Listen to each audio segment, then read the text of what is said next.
Hello, world. Hello, hello. Welcome back to the Unchristian podcast. Thank you. Thank you for being with us today, as always, giving us the honor of your time in your home, your workplaces, as you're driving in the car.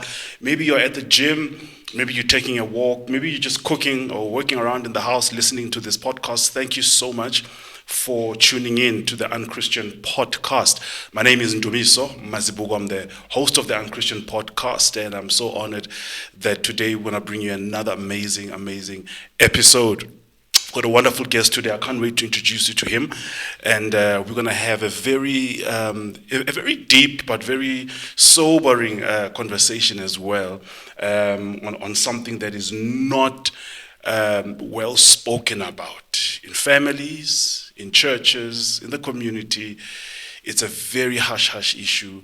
It's hard to even find space where one can share and find help on these things. And today what we are talking about male sexual abuse or male sexual harassment or molestation of men, and to that effect also the boy child. And dealing with all the issues there, and getting to the bottom of the problem, and trying to just open up this conversation so healing can be found. There are so many men and boys who are suffering and dying in silence who have experienced this issue. And we're going to do it the Unchristian podcast way, where we just open up and talk. So I have with me today a wonderful friend of this podcast. I say friend of the podcast because everyone who comes here, we adopt as family. We adopt them as friends and as family. So normally people don't only come once, they come twice. Oh, okay. I like that. Yeah, I like that. Mr. Simon Montle is in the house, and I really appreciate your time. Thank you for being here. Yeah. We're going to talk about this, and Mr. Montle is also going to share from personal experience on this issue, and I really appreciate your generosity and your vulnerability in advance as we go into this. Tell us a bit about yourself, sir. Where do you come from? How was the family upbringing that you had? Yeah, mine was a bit crazy because we are seven. We are two is late. Okay. And then we were divided into two. Okay. Groups. I don't know how they did that. Yes. So there's a group who grew up in far north in Limpopo. Okay. And there is a group that grew up this side of Joburg. So I only came this side of Joburg after my matric, which was around 1989. I see. Yeah, that was when I started to know, hey, there's this place. Yeah. It's busy and what. I'm used to looking after cattle, hunting, milking cows. And then now you got big lights. Lights, too many people, you know. Man. Yeah, so that's where I grew up. Moved a couple of times from one village to another. Yeah. I started my school that side up to matric in Limpopo. I see. Yeah, I only came to Jozi when I'm supposed to do tertiary, so I had to do a gap year. All right. Because although it was not a planned gap year, but I couldn't get space because my subjects were a mess. I win. Can you imagine? I had 3 languages: English, Afrikaans, North Sotho. Yeah. Then there was agriculture, and there was geography. And there was there was history. Yeah. So can you imagine these 3 things? They will only channel you to do teaching. And that's what I did. Because all the courses I wanted to do, they were like, Joe. No, Joe, we can't take you. Was your family a Christian family, a church-going family? Yeah. How was that? It was. It still is. Sure. Because where I was staying, where I experienced that trauma, it was we call it a mission It's like it's a church, it's a post office, it's a school. Yeah. It's a very close community. It's like it was like an estate type of setup. All right. It was like not an open village or a kasi. It was a very secluded. So people were few, you know. The only big numbers were the teachers who were using quarters to stay there. Okanyama rooms. Sure. Yeah, so that is, we're like 3-4 families, and then small. the rest was coming to work and going out. Sure. Yeah, so it was a very closely knitted community. Yeah, if I were to flip the conversation over to something maybe that I would normally ask at the end, but okay, the trauma you went through is something that carries a lot of shame. Yeah, carries a lot of, it's a taboo. No one wants to talk about it. At which point did you develop the courage? And I think that's the right word. Yeah, the true. Courage to open up and speak out, and even beyond just your own family, but publicly as well. Yeah, it was when I was doing my further studies at Rao, the one you call it. I remember Rao. Yeah, UJNA. Yes. And I was doing educational guidance, which included issues around counseling, you know, that aspect, psychological issues and stuff. Yes. And then that's when I had to take a journey, because I was a primary school teacher, you know, educator. Yes. And then I wanted to further my studies. And then that's when, while I was busy with my course, it was a 2-year course, that's when, as part of my assignment or thesis, I don't know what you guys call it now, I had to talk about me, you know. And I realized while I was studying, when we were talking about trauma, I was like, oh, that means I also had trauma. Mine was not violent, I see. you know. It was not forced, or it looked and it so-called felt good. But the problem was what it did to my thinking and my conceptualization of life. Because the woman was like almost 30 years older. Of course. You understand? Than me. I was doing grade 3. Yeah.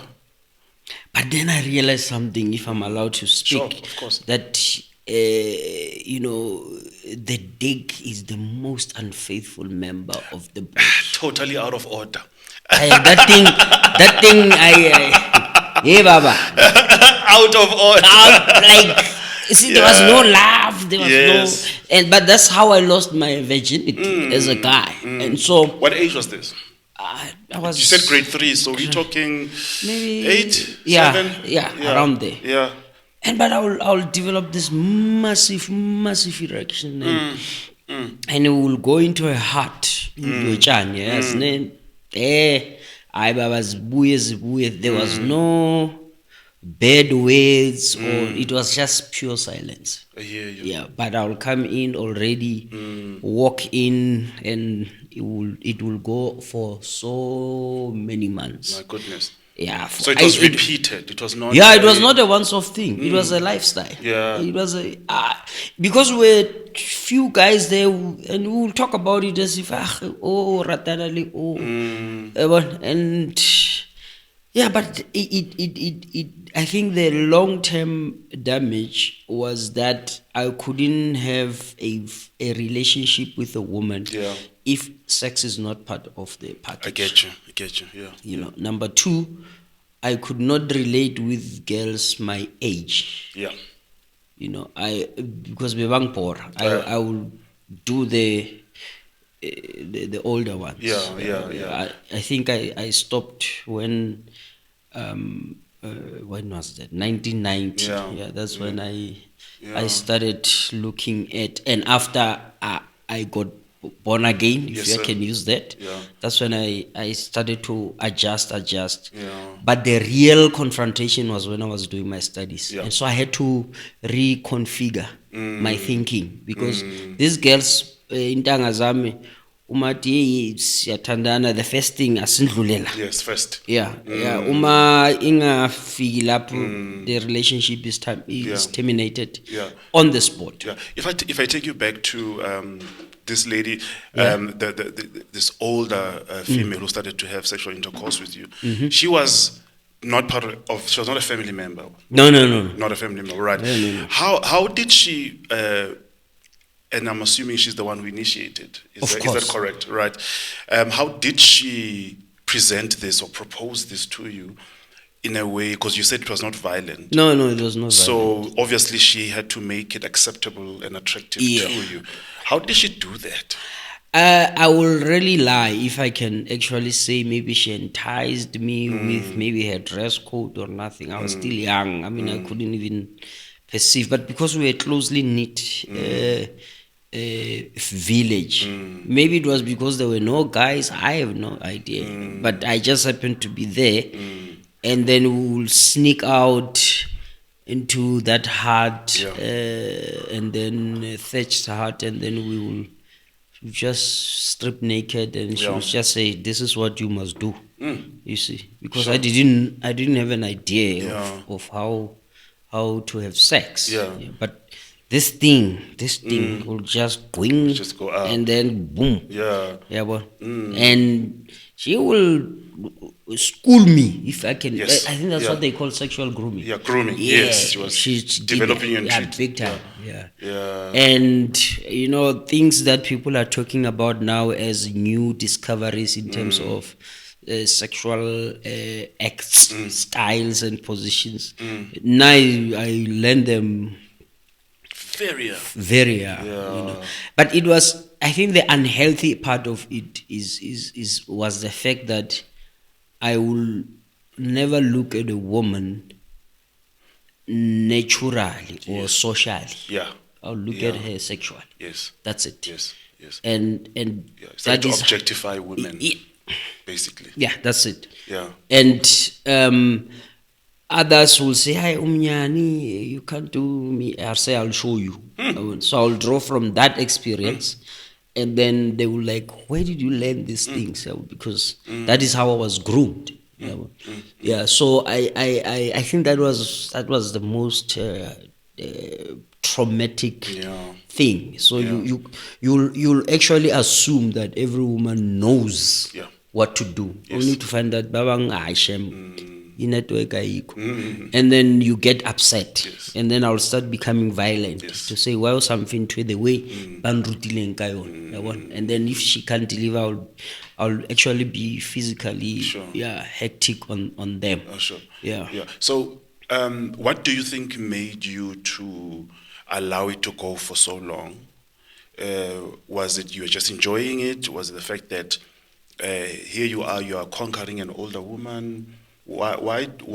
Because in hindsight, you look back at it and you know it was wrong. But during the moment or during those months and the period, you allowed it to continue. I did. Why do you think you did that? It's because of maybe how she presented it. Because if it was maybe molestation, a boy child would like, this thing is. So that one was like very simple. As I said earlier on, no violence, no threats, nothing, no enticement. I mean that age, that year it was still, a loaf of bread, I remember it was 17 cents. And you can imagine how back it was. So the continuation was that it was just normal. Until we relocated and came back this side. That's when I was like, yay. Kanti, what was I doing? That's my next question to say. When did it click to say something is wrong here? Because this, in actual fact, was, older woman, which means she was in a position of power in a way. But subtle. Subtle, yes. Very, very, very subtle. Because there was no, or if you don't do it, I'm gonna tell. No, it was it was cool. It was proper grooming. Super nice. I don't wanna lie. because I will actually. That's why my name has actually changed. Okay. Yeah, my name is Sir. It's really in my ID. So I okay. took 4 years because when she will call my name, the one you just mentioned, yes, my system will automatically go into action mode. You understand? So everybody, a person called me by my, especially if it's a woman, Yes. I have to quickly conquer before I could respond. So I saw the best thing, let me go change this name. So I changed it. It's in my ID now. That's very interesting. Yeah. Because I felt that I deserved better. Yes. Yeah. Yes. And hence now I actually don't like when being approached by a woman, especially sexually. Yes. No, yes. It's a turn off now. Yeah, it's the biggest one. Yeah. Because I just feel that it's like I'm going back there. Yeah. To because then what will happen is she'll go prepare herself and then call me. There is no touchy. Ubutsi. Not just go in. You just go in. Yes. So can you imagine a woman trying to say, baby, I'm in the bedroom. Ready. So it goes to that or yay. So I would rather prefer to work a little bit harder. Yes. Touch here, do that. Yes, yes. Yeah. Biting foreplay and foreplay and romance and all of that. When you just knew the action, you just go in.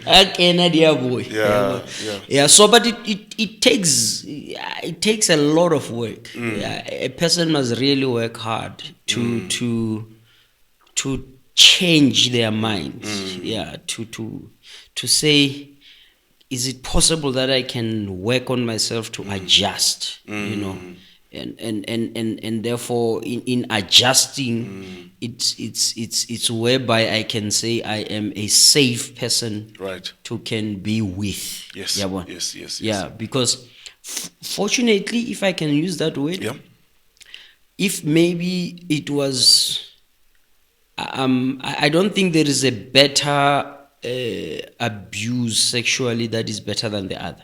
Whether it's a man on a boy or a woman on another girl or a woman on another boy or a man on another girl, the damage is the same. So I get because it was a woman on me. It's like the violation was not that bad. It's actually the same because your innocence is lost. It's taken very early.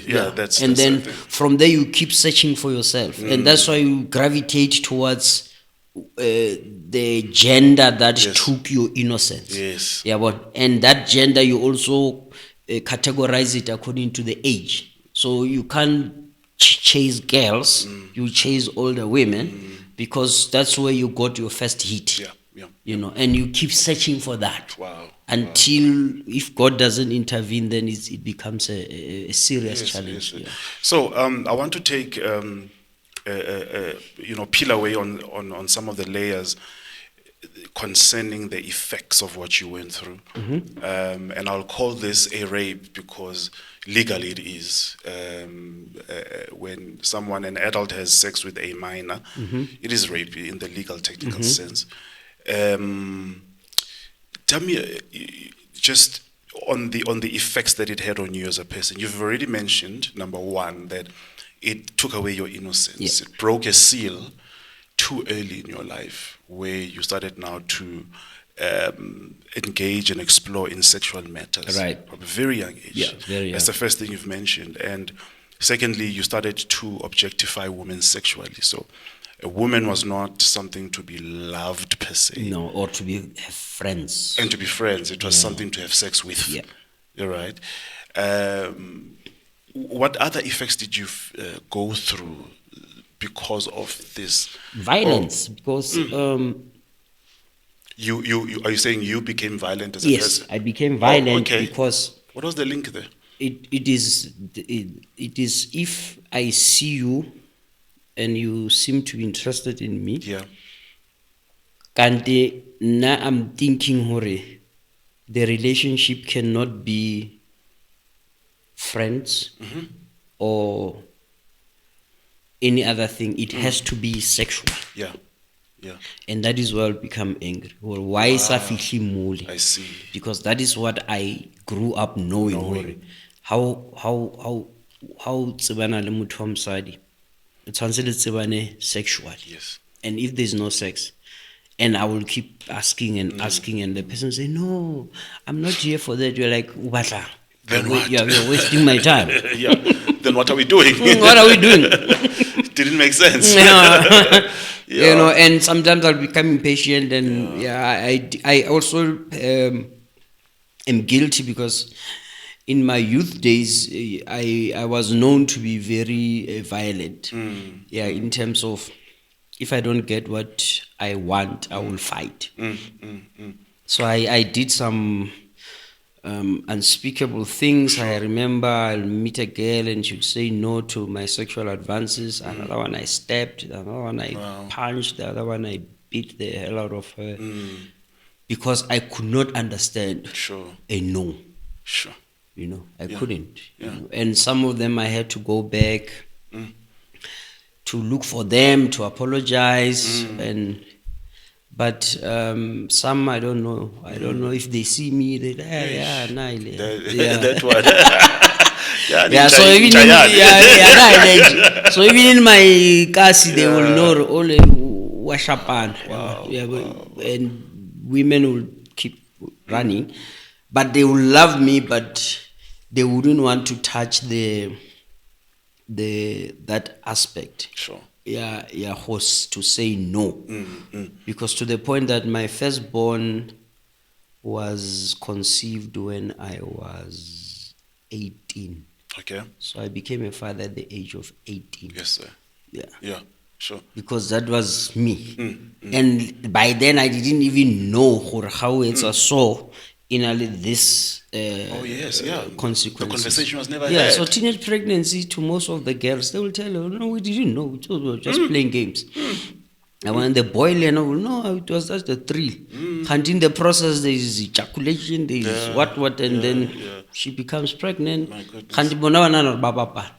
So I think education is key in that aspect, to say you can't actually demonize a girl who's got pregnant at the age of 10 or 15 or like you don't know the story. Yes, and you don't know these things they effect because when the woman said, "Hey, I'm pregnant," I was like, "What's that?"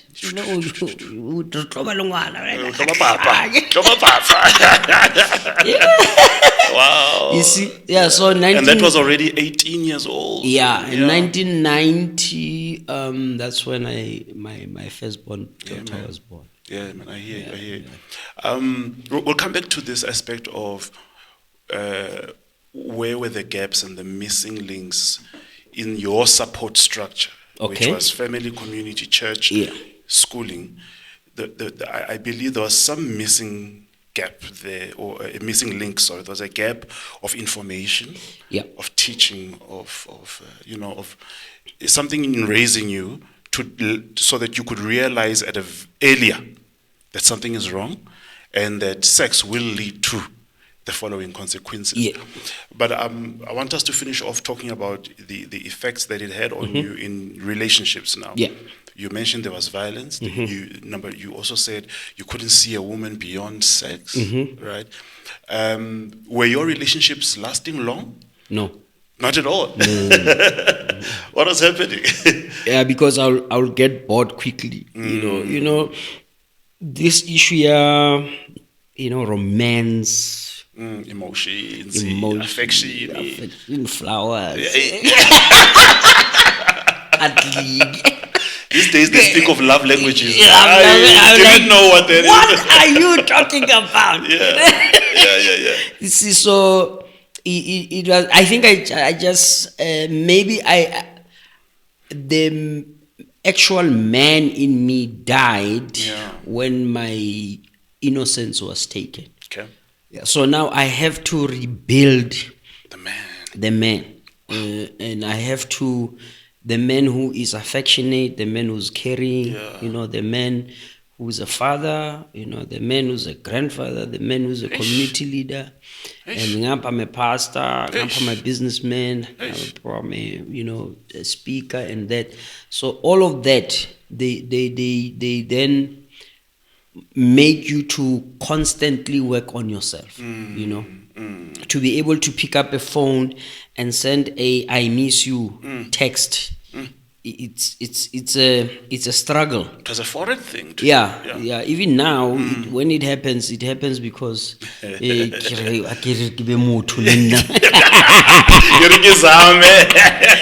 buy flowers, like this is. I'm sure they were not Bamaka. Demon, what happened? No, nothing. Wednesday.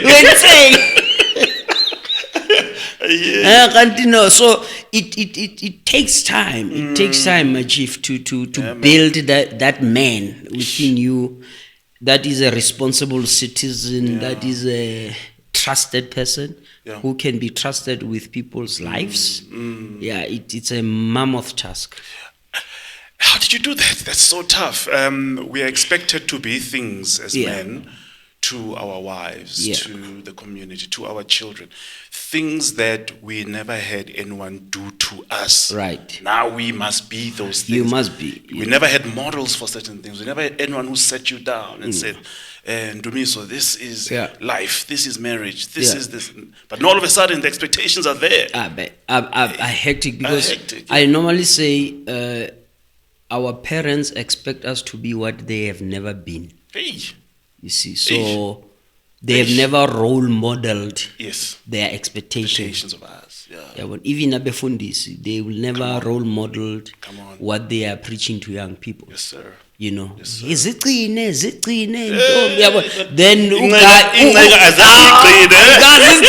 was good. What does it mean to suppress feelings and he has never been there, So the I think one thing that we need to look at is education. Yes, sir. And the sharing of information. I will prefer not to have a God will bless you financially sermon to rather work on a series on forgiveness or on rebuilding your life. Character issues. Finding your purpose. Yes. Where do you want to go in life? What are your your SWOT analysis type of a thing? Of course. So I'll rather prefer to spend time with people talking about that than to try and impress them, or when you pray 3 times a day, heavens will open. Of course they will, but dithola motho a le jwang. So when you look at this issue, I blew it and what is because the money, the fame, the popularity found an empty shell. So the person failed to manage that power that was suddenly in their possession. And so they still have to fill that void that was caused maybe by neglect or any form of abuse that they've gone through, or trauma, or even not knowing who their parents are, or whatever. And you told the Lord that void cannot be filled by anything until you as an individual, you confront the void yourself. I hear you. You don't. Yes, you might need psychological intervention, but the biggest psychologist, it's you. Where now something's not right. Something's not right. I get you. Why do I snap? Why do I quickly walk away? Can't I? What's wrong with me?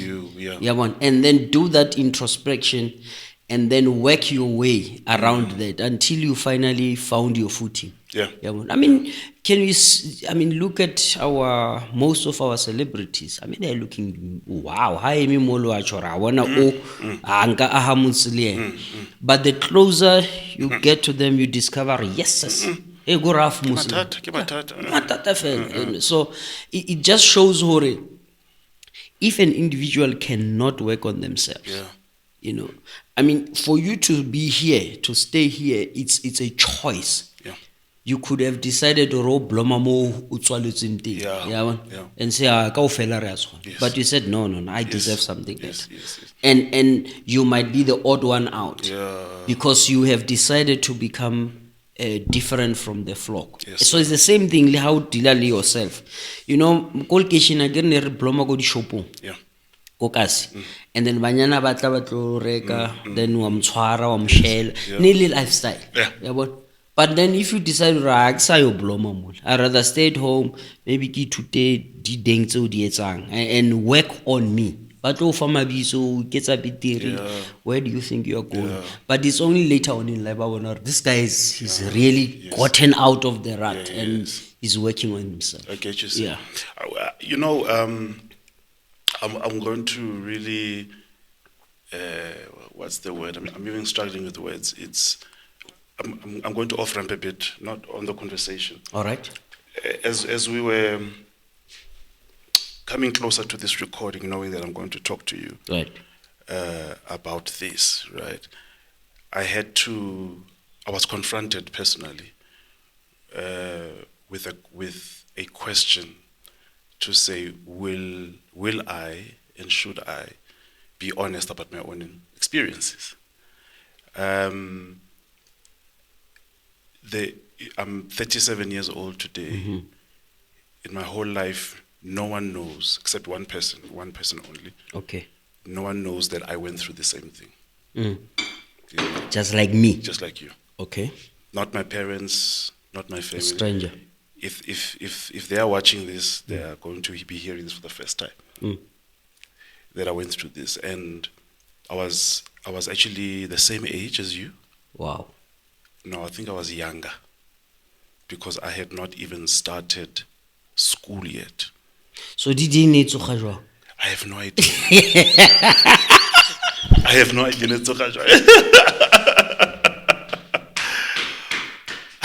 I can't tell you, bro. I can't tell you. Bruh, I think the age was 5. Yeah. Bruh. We're staying in our township, and this lady, same age as this one, 30. 28, 29, 30, or I don't know. I don't even remember her face. Me too. I don't remember the face. Yeah. But I do remember her vagina. Yeah, me too. It was always there, like looking at you. I remember seeing it. I'm here. And I was very young. And I mean, I grew up in a family that is Christian, that is strict, pastors. And what will happen is, when my parents were away for work, and my mother was a nurse, we would be staying behind with a nanny or of some sort, and the next door neighbors, it was a boy and a girl. They were older, both around the same age, so us going to play with them was normal. Yeah. I mean, you're going to the neighbors. I'm going to play the abutili, the house, and it started that way. The parents knew each other. You know, it was like uncle playing with Mtwana and all of that. But But whenever she was alone with me,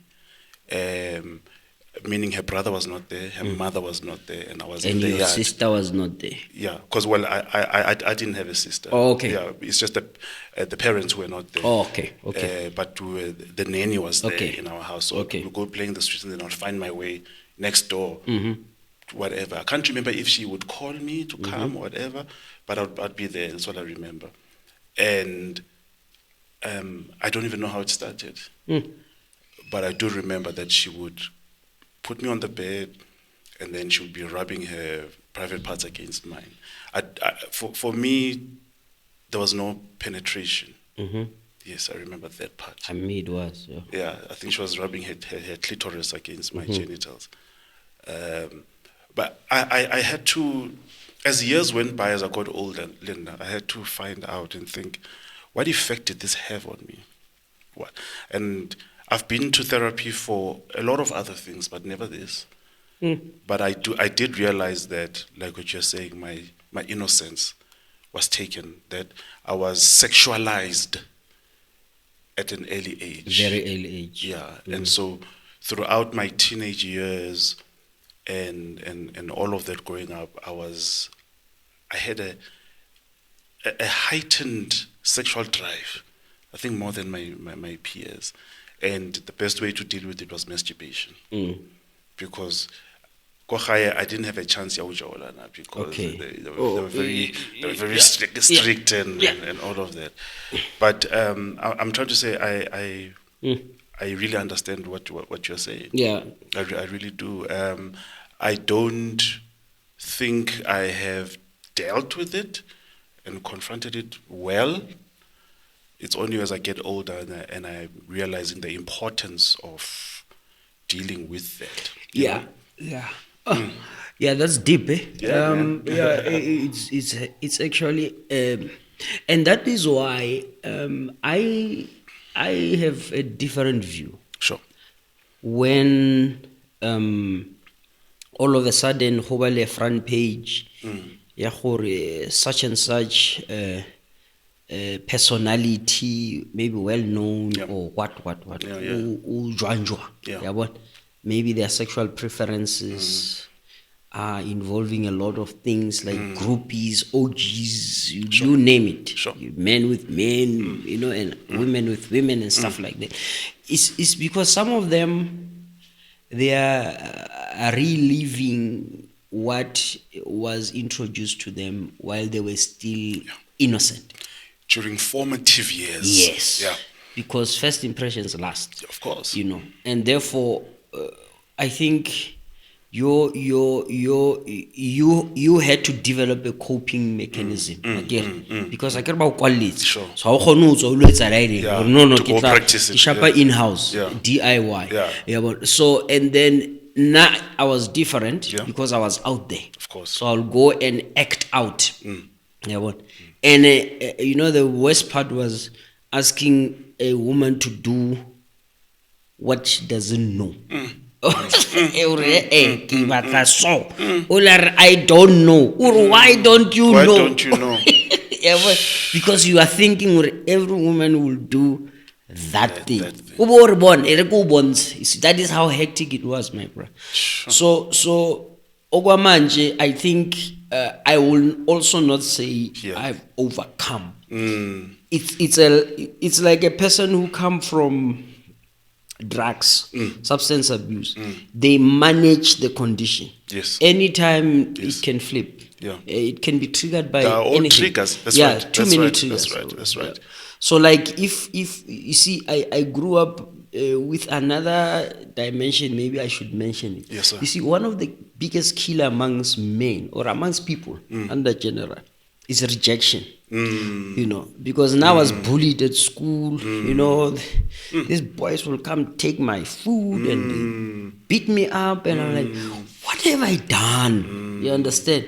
So it's not only family rejection. It's No. rejection from different aspects. places. Because we always think about family rejection. And when they will go play soccer, because I'm left-footed, I wouldn't play, and they will give me funny names, these demeaning names. Eish. So I will stop going to soccer fields. When they go to play soccer, I'll go look for girls. Because that is where I was mastering. I was a superstar. That's the game. That was my game. I mastered. Wasting time. So I think we must. I think I love this conversation we're having because to somebody who's watching and listening, it should be to say to them,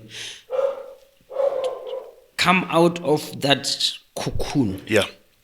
And find a way of dealing with that. Because the other thing will be performance at school. The other thing will be financial management. The other thing will be it touches ripple effects. It ripple effects on our lives.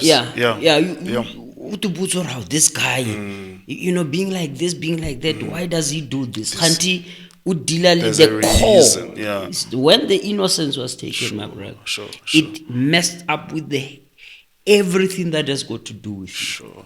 You see, so that's why babang haba batlo nyala, babang haba batlo ba le bana, not because it's their choice. It is because that's how they are dealing with their trauma. That's right. Yeah, but babang they just wanna be celibate. Babang they curry anything that does go to involve relationships or more the moment you work into others, they will even go to do sex change because they don't see themselves as men or as women. That is how they are dealing with the trauma that happened. You know. So all I'm trying to say, Kuhori, I am glad that we are coming out and saying, when you see me on stage doing my thing, and crowds being mesmerized, when the music is over and the mics are switched off, I retreat to a certain corner. That's right. That's right. That's right. You know, whereby my past has a tendency of knocking. And we want, you know, and those voices come. They come. People don't really know who you are. And the worst part, you disclose to your partner, your wife, or you know, lover. Then and then they use it against. Then you trap. So the I cannot say there is a cut and dry method of coping or of dealing with the trauma. And especially in our case, you and I, it's a rare case. Not because of occurrences, but because of disclosure. That's right. That's right. You know, that's right. What is well known out there. Sexual abuse, it's men on women or men on boys. But it's not on women on boys.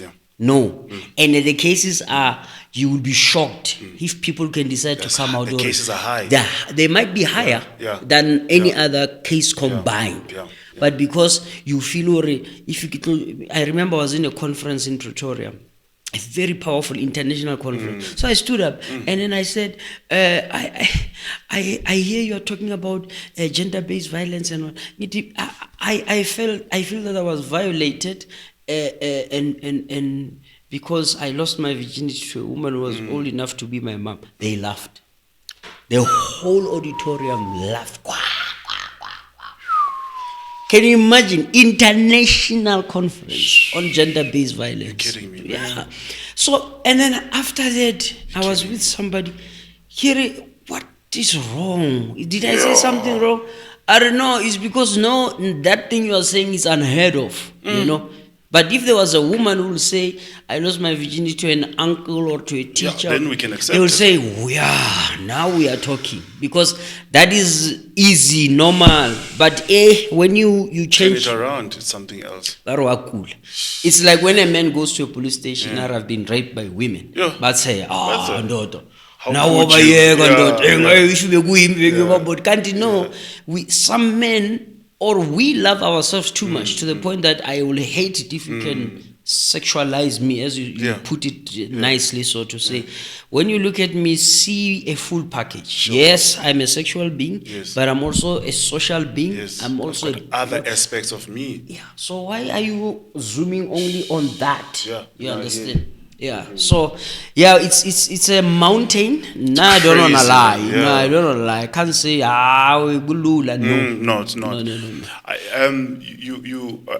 You really encouraged me when you say you came to a time where you had to start building or rebuilding yourself as a man. What kind of steps did you take to that? Firstly, is to accept what this happened. Okay. And also to say to me, it was not normal. We have to identify it correctly. Or it was wrong. It was wrong. And then also to say, I can't stand out and say I'm a victim because hence I was saying this guy, unfaithful servant. Unfaithful, yeah. Yeah, but so you feel like, I mean, like you'll hear a woman sharing their rape ordeal to say, at one stage I was like I actually even experienced an orgasm or something like, during being violated. Yes. You see, so then you kind of like, I have to forgive the part of me, which is my physique. Hey, that's important. You're touching on something critical. That played along.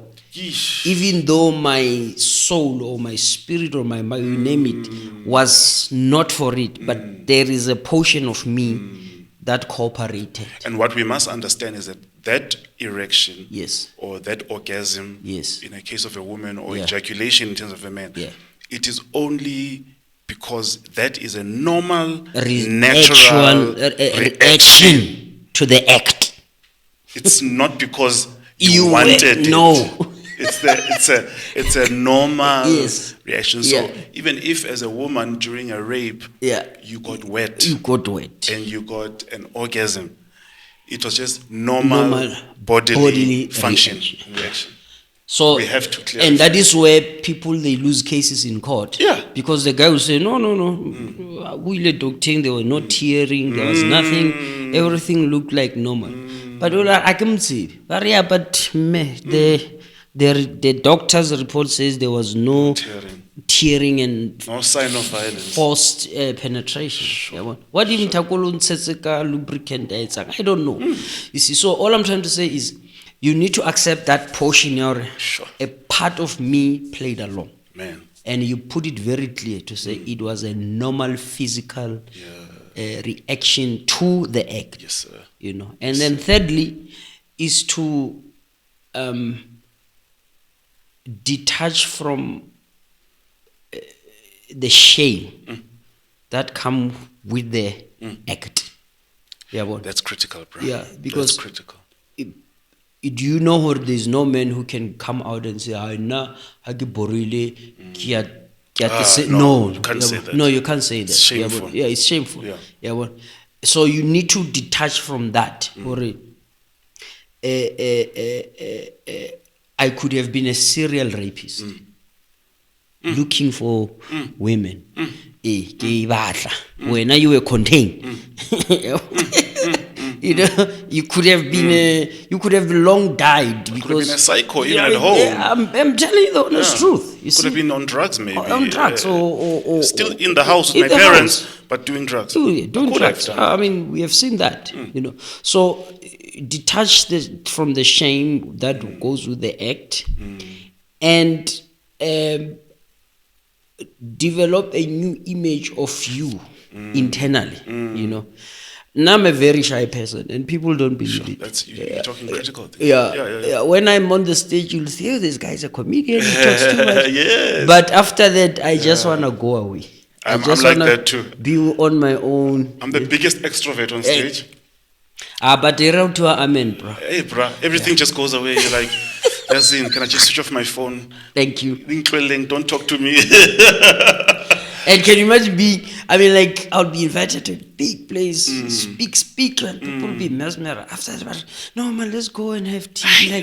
Guys, I've got another, and I'm lying. Because I don't know how to relate post the performance. The mounted experience. I can tell but man of God, man, I'm like, guys, please, can we just jump? Sure. But so most of now my coping mechanism, that is another part. Develop a coping mechanism. Okay, when this thing is knocking, how do I respond to it? When a woman make advances to me with sexual connotations more than socially. Sure. How do I now, so there's no longer a reflex response. I have to calculate to say, okay, if I do this, if I don't, then for me now, I start to verbalize. Okay. to say, I can pick up some vibes between you and I. And that's how I respond now. Yes. And I wanted us to first clear it so that don't have other expectations beyond that. Because if we do this, that means I can't. There's nothing else I can offer apart from this. Ish. Yeah, what? And so there's nothing. Yeah. It's just gonna be the act. The act, and that's gonna be it. Yeah. Well, and one girl, because now I love to share my experiences. Sure. I'm not ashamed, my brother. I don't want to lie to you. Yeah. Then she says to me, she was violated at a young age, to the point where she is able to, I can see, what do you call this? To come out of her body and watch herself. Yes. Doing it. Being done. So every sexual experience, it needs, or was switch her off. So, tell a guy, how do you feel, baby? Am I giving it to you nice? I told her to do. So it's frustrating. Now she needs a lot of work to be there, because that is how she coped. She coped then. Avele at the shevel. So there's so many things that happen. You realize how these issues affect our marriages, relationships. Yes, let's say it. Yeah, marriages, and relationships. Sometimes people who are struggling in various things, maybe sexually or to connect emotionally, they don't have the vocabulary. Thank you, sir. That's the problem. To explain what's going on. How to share this with you. Yeah, because I care about that act by quality. There is that secret box in somebody's life. Or I'll never visit it, or I'll never even talk about it. I'll die with it. Yeah. So Tololori, they are having a beautiful home. They've got kids. They are doing well, man. How can I know? Hey, these people are living their life. But the moment they enter the bedroom, Chief, it's another thing. Sure. Yeah, it's another thing. That is why I've like the excuse headache. Because they don't look forward to that. No, it's a horrible experience for them. I mean, like with us guys, working premature ejaculation. It's because u kena sontsona le tension. Claro. Yeah. And okay, let's get it over and done with. Yeah. What? Performance anxiety. Yeah. And once you are done, then you are out. Yeah. What? And that is why some of us, we succeed. Yes. I need a better word. Overcompensate. Yeah, we overcompensate in our lives. So Lori, instead of buying one car, you have to 4. 10. And I feel good. I buy a bottle of alcohol, 10,000. 10,000, Baba. One time. Yeah. Went on. And then, just for the sake of. And then, but when you come home, no. That thing is waiting. Food. You can't get away from it. Never. Bruh. No, you can't. So how's it from your V class, your E class? Just had a nice sex with someone. Wait, seeking. How that was a nice show. Nice show. Yeah, now we are here. Now we are here. As your issues are here. So that's why there are women who cannot maintain relationships, because they think every man is the one who did that thing to her. And therefore all men want that. All men are trash. Some they can justify, because from that relationship, the next one was the same. The next one, and we tend to most of the time gravitate towards the same. Towards the same people. I'm being honest with you. I mean, if I stopped, you're so right, bro. Yeah, I stopped 1990 when I was supposed to do my first year university. That's when I stopped having sexual intercourse with older women. Yeah, and that's when I stopped to look at them with that, this one I can do. How was the adjustment? The adjustments was studies, studies and that thing airing no man. I mean, I was not enjoying that. Because it was just, when you are condemned to that life. So, and therefore you have to start. If maybe I used to tell guys who wants to stop smoking, pastors must be gentle with people who either are struggling with alcohol or smoking or drugs. But the smoking part, my mom told me, Ari, okay, I can record 20. Ne? Hari inke we lahlele ko dustbin. Don't. If you used to smoke 20 a day, train yourself to smoke 19. Okay. Then after a week, 18. So it's a smooth withdrawal. Transition and withdrawal. Yeah. So on the spot. No. It's like you're going to hell now. And ulata the cartoons. Wine, whiskey. Fire. Then how the other guy. You've not trained yourself to be different. Yes, the other guy. Hey, you're talking something. A confessor tabaya pornography.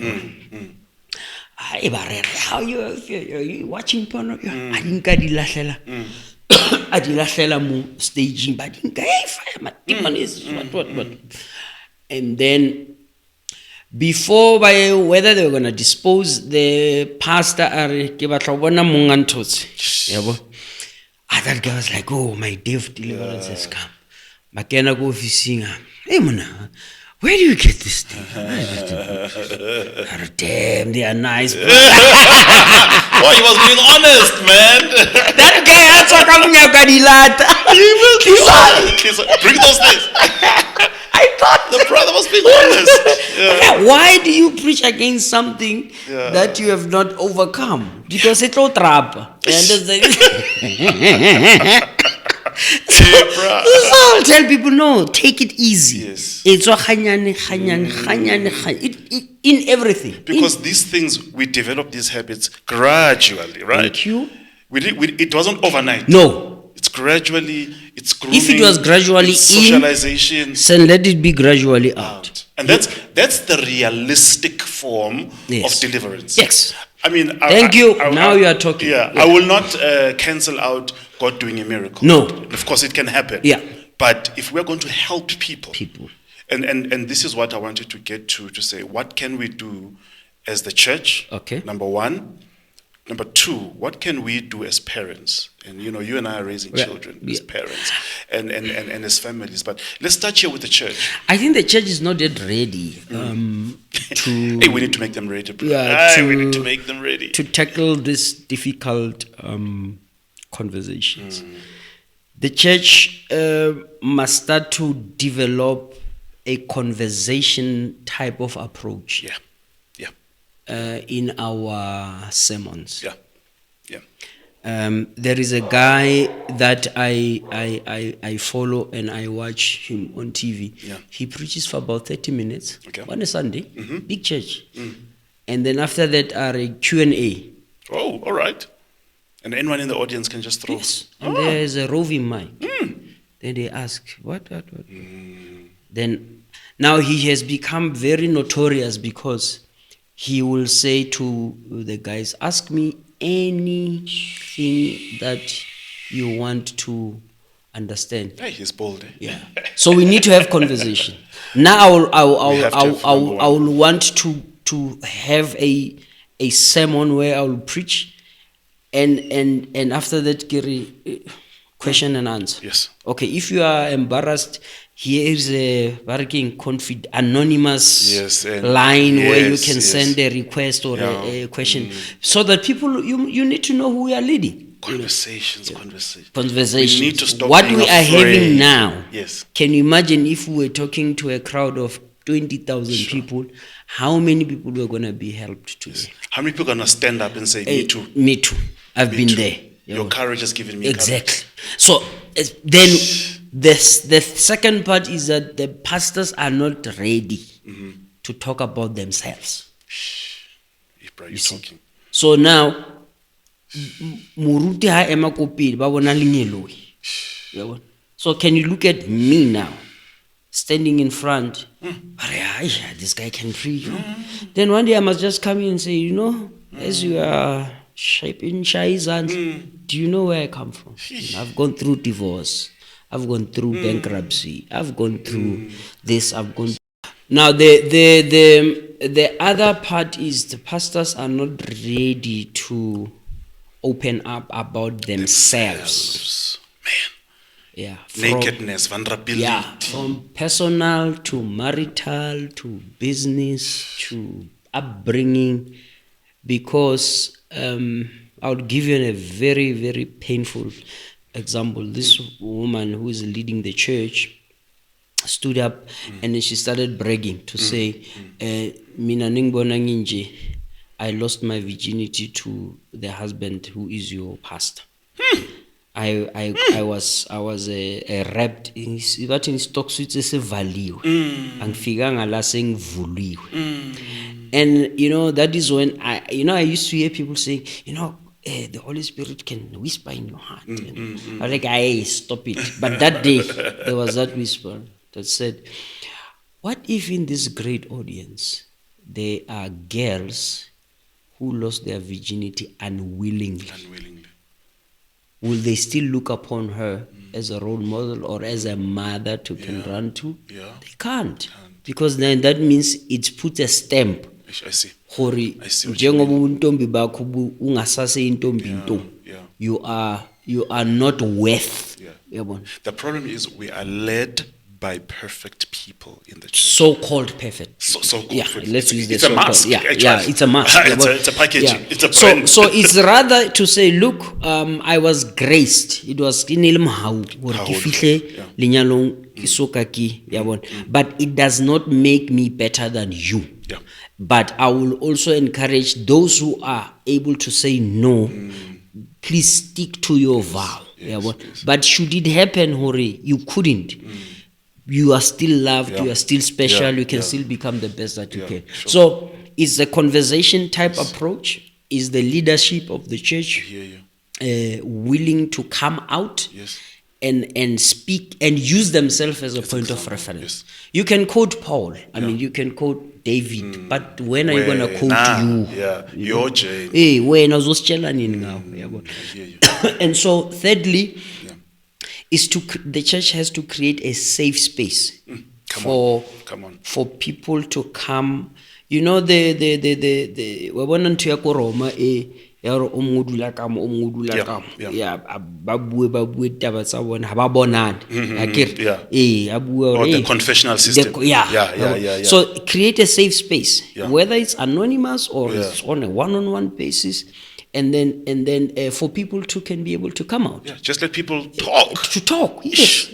And lastly, let us learn to not see educators or professionals in the church as people who are going to pour money in the coffers because they earn big salaries. But let's look at them as resources that we must tap into. When it is nice, now I can sit down for the whole month. Then first Sunday it's a psychologist talking. Second Sunday it's a principal talking. Third Sunday they are building people now. They are building people. Yeah. So now just come in to wrap up. So we need to start using those people that God has blessed us with. That is the church. Yes, sir. But society, we have. I'm not saying we are hopeless. Sure. But the society system it's not conducive to address issues. From criminal substance abuse and all these other things. Seri tlogeletse. So we need a you who will stand up as a community person. Yes, sir. To say, Machita, every Friday or every fortnight, siyahlangana endaweni so. And then you are able to fund it, maybe slaughter a sheep or something, and then have conversation at that level. And or omolomo itlale ya hao, whether o tshwere Henneken or o tshwere wine or watsuba, come, let's talk. Because some of them o tla tsubile because he's numbing the trauma. Yeah. And then you can now say, look, astamthen Machita, skawatwa yini. In the process, you've got smart guys around who are listening, taking notes, and then we come back with bar solutions. Like, serious, so from a societal point of view, we still need conversations. If I happen to be a movie star or a celebrity, I must also be able to come down to the hood. And share my experiences with the people back in you don't greet people, you are untouchable, you are inaccessible. So that is the thing. In fact, we can take the very church approach and tone it down to social using the same. Yes. No, I hear you. You and I are fathers. What can we do to our children? For our children. First of all, to make sure that they don't go through this. But if, God forbid, something like this were to happen in their lives, how can we make it easy for them to come and talk to us? How also do we teach our children what is wrong sexually and abnormal, and what is natural and right? Yeah, I'm struggling with that one. Yeah. I hear you. But you know what I can do? Yeah. I can share with your kids. Yeah. Oh, that one you can do with the kids. Yeah, I can share with your kids, see them that, blah. Maybe use comedy while they're laughing, then I hit one point.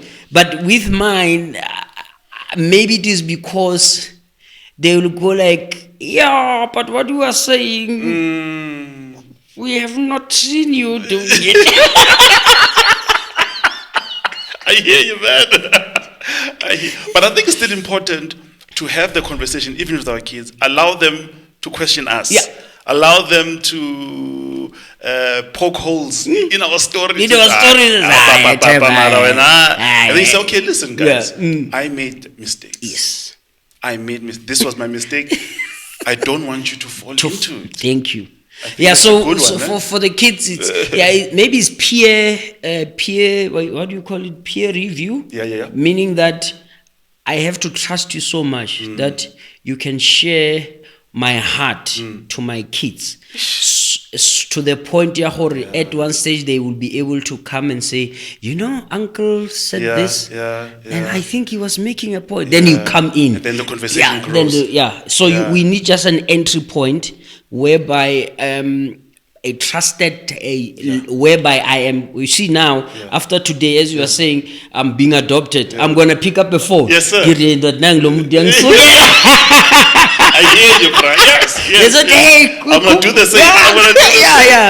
Yeah. So I can say, hey, Chiban, can you come broach this subject in the house? Yeah. So we build that type of. Because it takes a village. We need to go back to community. The deal. We need to go back to community where my kids are your kids are mine. Yeah. And it's our responsibility to raise this generation. It's not mine alone. Yeah. Whereby I can tell my kids that if you have done something or you are going through something and you are scared to tell me, call that one. That's the one. Yeah, that one. Yes. He's yours. He won't tell me. Yes. But he will make sure that you. So confidentiality issues. So the kids can know. Sharp.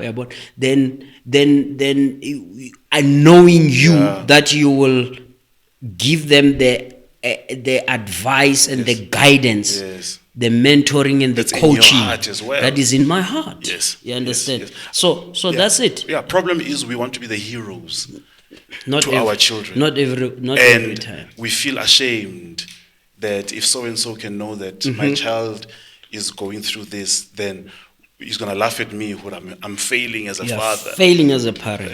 How can you, guys, that's not the way. Being a content creator, you're a pastor. You're a pastor. Yeah, this and this. I hear you. Yeah. Your final parting shots on this matter. What would you like to say about this issue? You've shared very openly about your experiences. We thank you for that. But what would you like to just say to people about this problem that is still going on, particularly in our nation of South Africa? Yeah, I think this platform that you have created is a platform that should encourage people to come out and speak up. Not to criminalize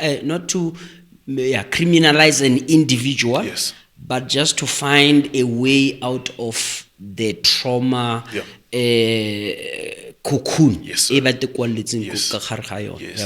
So my parting shot is, if we can't approach that dark room, we cannot become the best that we could be. Amen. That dark room can pull you down when you're thinking at the top of the mountain. It can embarrass you, and it can even make you to commit suicide. Because it's a shame that most of us are living with. That's right. Yeah, and manje, once you have exposed it, no one can use it against you. That's right. Because when a person comes and can't when everybody knows. So what, you know?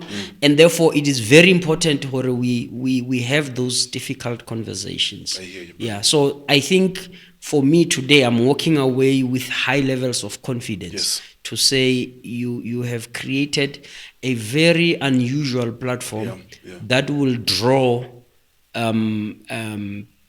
people from all walks of life to say, hey guys, I was watching you. I thought I was the only one. Or I know of somebody who confided in you. Now I can refer them. And there is no medicine, there is no water that will take it away. It's conversations. Only conversations that will be able to assist people to say, okay, like AA meetings, you know? Those are the same things that same we principle. should. It's the same principle. I want to say that evil grows in darkness. Grows in secret. And it entrenches itself in darkness. Once we open it up, shine light on it, that light is poisonous to evil, to toxicity, and it starts dying. And so we need to talk. We need to talk. Even, I say to people, even when something is just on the level of temptation, you are just thinking about, you've not done it, but you're thinking about. Disable it by talking. Exactly. It loses power. Right there on the spot. Loses power. And so I really want to encourage it. And what we are saying is that we need to have the conversation, and that's what this podcast is all about. Let's have the conversation to facilitate healing, and this is what we're doing. Man, it's been great. It's been great. Thank you. I appreciate your I'm honesty. an adoptee. No, you're here. You're here, my brother. You're here. We're gonna do great things for this nation together. No, thank you. Thank you for watching. Hey, maybe you've got a story. Maybe you need help in this area. Drop us an email. The details are on the screen. You know them. Drop us a WhatsApp. The number's there. Leave a comment. Tell us what you think of what we have said. We've obviously not been able to touch every single aspect on this. I mean, we've not even touched the legal aspects of this matter, but the conversation has begun. And so let's continue it, and let's talk, and let's heal.